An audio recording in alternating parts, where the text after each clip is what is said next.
এখন তাহলে মানে উপায় কি? তারেক তো এই প্রজন্মের মানুষ এবং সে খেটে খাওয়া লোক, তো তারেক অনেক বেশি ওপেন এবং তার মতামত খুব বেশি জোরালো।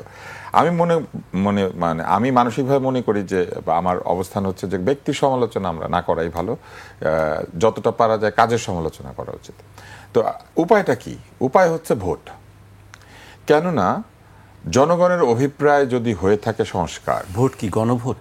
না, নির্বাচনের ভোট। গণভোট তো ভোট না, গণভোট একটা ক্রাইসিস সলিউশনের বিষয়। এবং কোন ক্রাইসিস? সংসদ যদি কোনো কিছু সলভ করতে না পারে, আমি বারবার বলছি, কিন্তু তাই আগে দরকার সংসদ। সংসদ কারা তৈরি করবে? জনগণের ভোটে যারা জিতবেন, তার মানে তারাই তো জনগণের লোক। তাহলে জনগণের লোকেরা জনগণের সমস্যার সমাধান করবেন, এইটাতে কারো আপত্তি থাকা তো উচিত না। এবং তাওয়া, কড়াই, সসপ্যান, তাই না, প্রেসার কুকার, এগুলো নিয়ে হাজির হওয়ার কোনো প্রয়োজন নাই।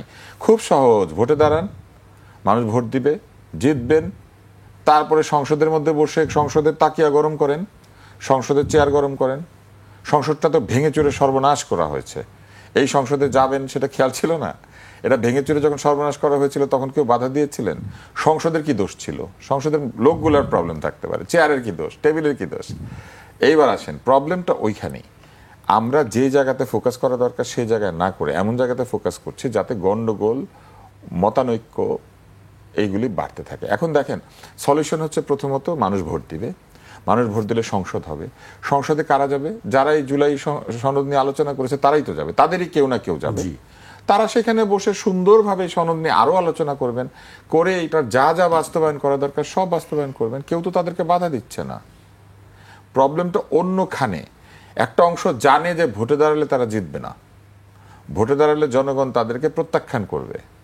ফলে এই সনদের মধ্যে দিয়ে তারা তাদের যে এক ধরনের রাজনীতি আছে, যে রাজনীতির মধ্যে হিংসা আছে, বিদ্বেষ আছে, ট্যাগিং আছে, গালিগালাজ আছে, সিনিয়রদেরকে অসম্মান করা আছে, মুক্তিযুদ্ধকে বিতর্কিত করা আছে, মুক্তিযোদ্ধাদেরকে অপমান করা আছে, সাংবাদিকদেরকে চাকরিচ্যুত করা আছে, চ্যানেল বন্ধ করে দেওয়ার হুমকি আছে,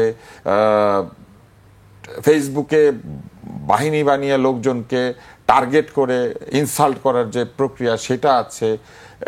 সেই রাজনীতির এক ধরনের নিরাপত্তা তারা চাইছেন। সেই নিরাপত্তার জন্য তারা নানান ধরনের কথাবার্তা তুলছেন। যারা কিনা জুলাই সনদ এইটা না হলে ওইটা না হলে সাইন করবে না, হ্যান করবে না, ত্যান করবে না বলছেন, তারা আবার নিজেরা দুই দল এক হয়ে যাওয়ার চেষ্টা করেছেন কিছুদিন। কেন? ওই যে ক্ষমতার ভাগ পাওয়ার জন্য। দুই দল আবার এক হতে পারেন নাই কেন? কারণ কে নেতা হবে আর নাম কি হবে এটা তারা ঠিক করতে পারছেন না। যারা এক হইলে পরে নাম কি হবে, নেতা কে হবে এটা ঠিক করতে পারেন না, তারা আবার সনদ ঠিক করেন, সংবিধান বদলান, নিজেদের সমস্যা সমাধান করতে পারেন না। তারপরে আবার কি করেন? তারা আবার বলেছেন যে আমরা এটা না হলে ওইটা করবো না, ওইটা না হলে ওইটা করবো না। কিন্তু এরা এটা কেন করছেন? কারণ এরা জানেন যে যদি নির্বাচন না হয়, যদি এই বিষয়টাকে দীর্ঘায়িত করা যায়, তাহলে আরো আগামী বছরে আবার কেউ যাবেন জাতিসংঘ পরিদর্শন করতে। এই কথাতে আমি একদম একমত।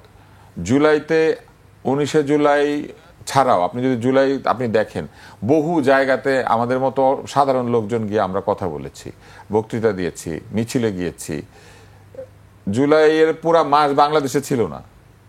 এরা তো জুলাইয়ের দাবিদার হয়েছে, তারাই নাকি জুলাই আন্দোলন ঘটিয়েছে। তো ওই যে হাবিবের গান আছে, স্বপ্নে তার সাথে হয় দেখা, বসে বসে ভাবি কি জানি একা একা।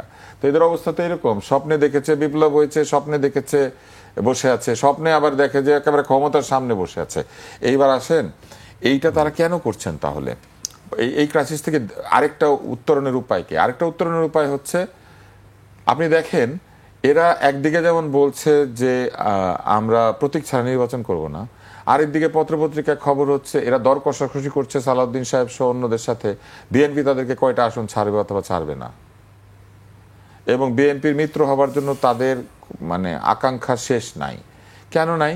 বিএনপির সাথে কি তারা তাদের প্রতীক নিয়ে নির্বাচন করবে নাকি ধানের শেষ নিয়ে করবে? সরকার এখানে একটা খুব মজার সিদ্ধান্ত দিয়ে দিয়েছেন। আমি মনে করি এই সিদ্ধান্তটা ঠিক। তারা বলেছে, নির্বাচন কমিশন বলেছে যে ঐক্য করা যাবে কিন্তু প্রতীক শেয়ার করা যাবে না, প্রতীক শেয়ার করা যাবে না। তাইলে অবস্থাটা আপনি বুঝতে পারতেছেন। ধানের শীষ যদি না পায় তাহলে ধানের শীষের কাছ থেকে আসন নিলে কি লাভ হবে? ভোটাররা গিয়ে অন্য প্রতীকে ভোট দিবে। মনে করেন কারো প্রতীক হচ্ছে বদনা, আপনি কি মনে করেন বদনা মার্কায় গিয়ে লোকেরা ভোট দিবে কারণ বিএনপি বলে দিয়েছে সেই জন্য? কোনোদিনও না। বিএনপির ভোটার যেমন ধানের শীষ ছাড়া ভোট দেয় না, জামাতের ভোটাররাও পাল্লা ছাড়া ভোট দেয় না, জাতীয় পার্টির ভোটাররাও লাঙল ছাড়া ভোট দেয় না, নিজের প্রতি খুঁজে না পেলে তারা ভোট দিবে না। তার মানে দেখেন, তারা এই পুরা নির্বাচনের ব্যবস্থাটাকে এমন একটা জটিলতার মধ্যে নিয়ে যেতে চাচ্ছেন যাতে করে নির্বাচন পিছিয়ে যায়। জুলাই সনদ কেন হইল না, হইতে হবে, তাওয়া গরম করেছি, এইসব বলে টোলে নির্বাচনটাকে পিছানো যায় এবং বলা যায় যে আমরা যা দরকার তাই করব। যা দরকার তাই করবেন মানে কি দরকার, এটা তাদেরকে পরিষ্কারভাবে বলতে হবে।